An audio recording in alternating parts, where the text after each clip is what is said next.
The Lord be with you. And with your spirit. Reading from the Holy Gospel according to Mark. Jesus and his disciples came to the other side of the sea, to the territory of Gennesaret. When he got out of the boat, at once a man from the tombs who had an unclean spirit met him. The man had been dwelling among the tombs, and no one could restrain him any longer, even with a chain. In fact, he had frequently been bound with shackles and chains, but the chains had been pulled apart by him and the shackles smashed, and no one was strong enough to subdue him. Night and day among the tombs and on the hillsides, he was always crying out and bruising himself with stones. Catching sight of Jesus from a distance, he ran up and prostrated himself before him, crying out in a loud voice, "What have you to do with me, Jesus, Son of the Most High? I adjure you, by God, do not torment me." He had been saying to him, "Unclean spirit, come out of the man." He asked him, "What is your name?" He replied, "Legion is my name, there are many of us." And he pleaded earnestly with him, not to drive them away from the territory. Now a large herd of swine was feeding there on the hillside, and they pleaded with him, "Send us into the swine, let us enter them."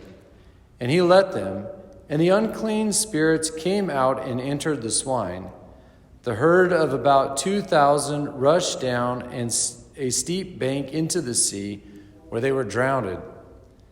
Then the swine's herd ran away and reported the incident in the town and throughout the whole countryside. And people came out to see what had happened. As they approached Jesus, they caught sight of the man who had been possessed by Legion, sitting there, clothed in his right mind, and they were seized with fear.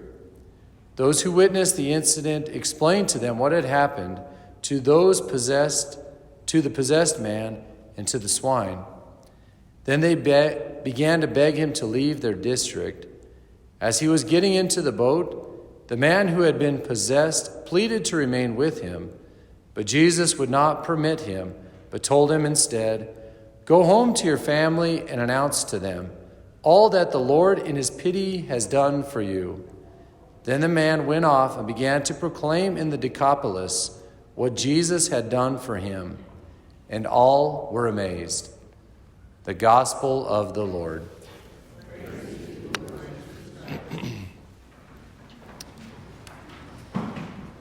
I was visiting with a friend the other day she's working on coming into the Catholic Church and just looking for resources and whatnot. So I've turned her on to a couple things, but one program I introduced her to was The Journey Home by Marcus Grodi. It's on the radio, Catholic radio. It's also called the Coming Home Network.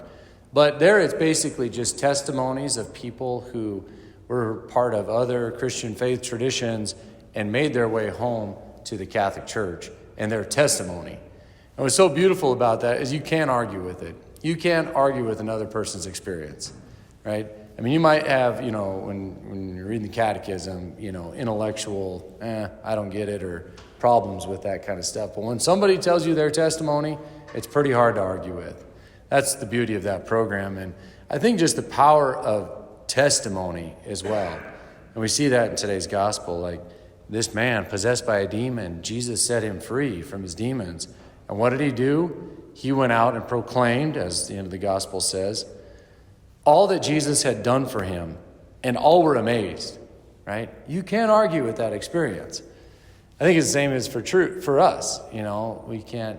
We all have stories in our journey with Christ, whatever that is. And as I was thinking about that this morning, just my own journey, the power of that testimony, of sharing it, not that it's glamorous, but I did think of one detail even after listening to that program. I listened to it on my way down to write, but that, hey, I got a little journey home.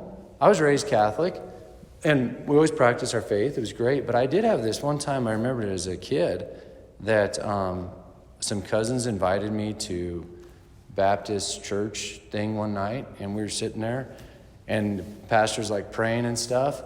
And he's just like, hey, is there anybody here that feels called to come forward or something? And I was just like, there was something moving inside of me that I got up and went forward. I don't know what I was doing. And that was the only little encounter I had in that kind of realm, and then I worked eventually I always practiced my Catholic faith. There was a lot more steps along the way, but hey, that was part of my journey. And I thank God for it, honestly. I thank God for those in other faith traditions that have inspired my journey. My dad's side of the family is all Lutheran. So, they've helped me, but ultimately they've helped me journey home to the Catholic faith. I never left the church. But this is the fullness of the Christian faith. This is home, right? So but there's different stages of that journey. So anyway, I guess what I'm encouraging y'all today is like, hey, what all has Jesus done for you? Like first discern and look back and see, what has Jesus done for me? How has he set me free? Big or small, it doesn't have to be glamorous, but it's part of our story.